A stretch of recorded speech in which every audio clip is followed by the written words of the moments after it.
When Parasara was a little boy of 5 years old, he was brought up by his father and mother, and he had a twin brother too. And at the time, there was the debate champion of India coming to that town. Now, at that time, which is over 900 years ago, debate was the national sport of India. If you take baseball and football and basketball and hockey and cricket,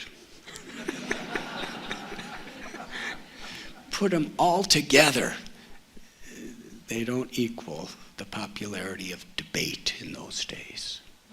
So here was the undefeated debate champion of all the lands, and he was such an arrogant person. Wherever he went, he was carried on a beautiful decorated canopy, and there was a whole procession of marching bands and Brahmins chanting mantras and people calling out, "Here comes the debate champion. He can answer any question and defeat any challenge." And any scholar would usually run and hide when he would come, because they knew that not only would he defeat people, but he would totally humiliate them in the process. So all the scholars are hiding, and he's coming to conquer everybody in the village. And little Parasara, 5 years old, he runs up, and he's very small under the palanquin, and he looks up and says, in a little child's voice, "I have a question for you." And the debate champion looks down at him. He said, "Who are you to ask me a question?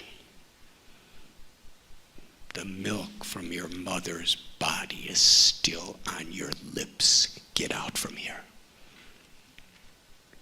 And the little boy said, "If you're such a learned person, why are you so much hung up with my body? Answer my question."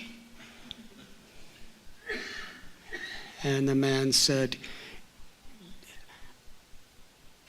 "I have defeated every scholar in the world. Who are you to ask a question?" And the little boy reached down and scooped up sand and held it up and said, "Answer this question. How many grains of sand are in my hand?"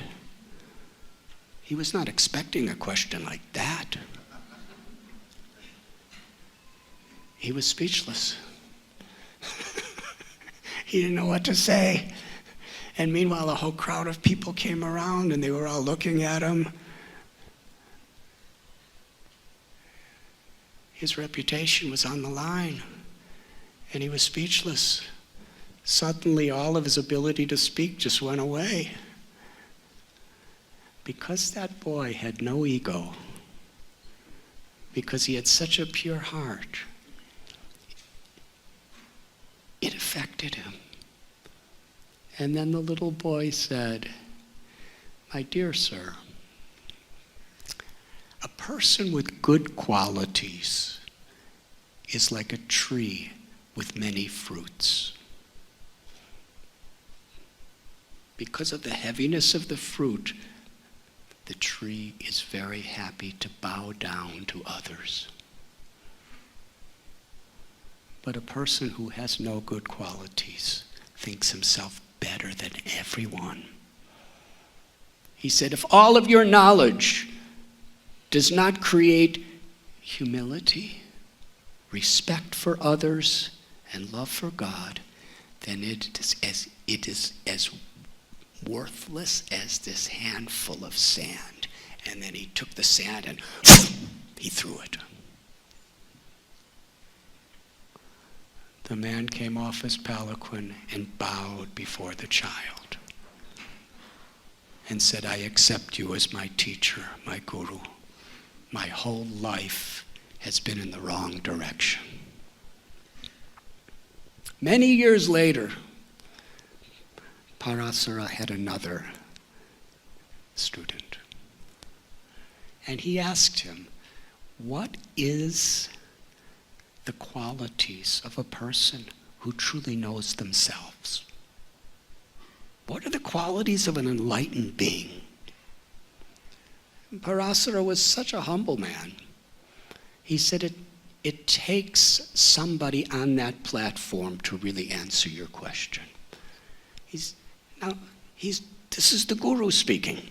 He said, I'm not on that platform, but I know somebody who is. His name is Ananta. He lives on a mountain called Tirumala in Tirupati. Now this is 950 years ago. So this disciple was told to go there. He had to walk 400 miles by foot through incredibly dangerous, lonely jungles with tigers and panthers and snakes and mosquitoes. He had to cross rivers. Finally, after he had to climb 7 mountains, and he reached the top, and there he met Ananta. And Ananta gave him a little shack to live in, a little hut. And he said, my guru, Parasara, sent me all the way here to ask you a question. Ananta said, what is your question? He said, what are the qualities I have to develop to know who I am?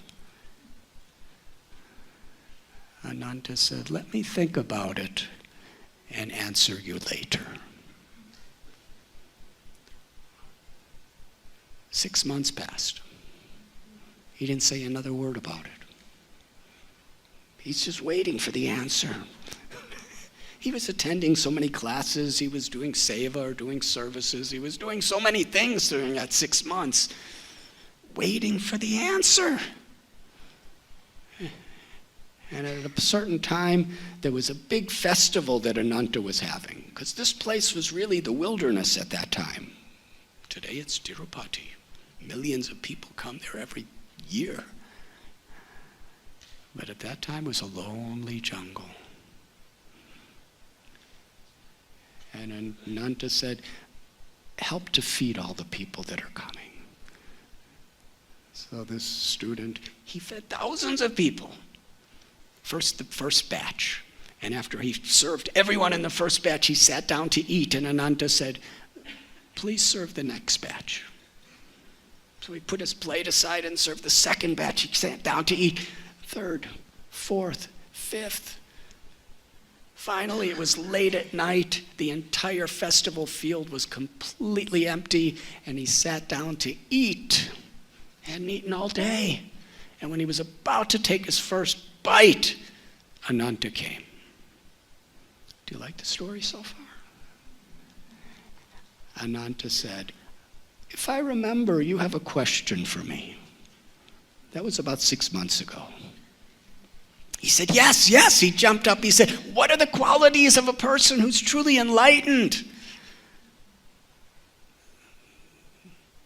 This gets back to this street sign on the highway here in Utah. He said, a truly saintly person, an enlightened man or woman, is like salt, is like a chicken, is like a crane, and is like you. I have nothing else to say. And he walked away. The man was really confused. He was humble, respectful, and confused. So he walked down 7 mountains, crossed over all the rivers and all the jungles, and weeks later he came back to Srirangam, and when he arrived, Parasara happened to be there. He said, oh, did you go? Did you get the answer to your question? And he looked at him, he said, I got an answer. Parasar said, oh, tell me, what was the answer? I really need to know it. What is the answer? He said that an enlightened person is like salt, like a chicken, like a crane, like me. And Parasar clapped his hand. He said, perfect, comprehensive. Everything in the scriptures is included in that answer. The man, he said, I don't understand. I'm really confused. What does salt and chickens and cranes have anything to do with anything? And Parasara said, let me expand upon the incredible wisdom of Ananta. An enlightened person, or a person seeking enlightenment, must be like salt. What's the quality of salt? If you put too much salt in a preparation, it becomes unpalatable. If you put too little salt in a preparation, it may not have much flavor at all.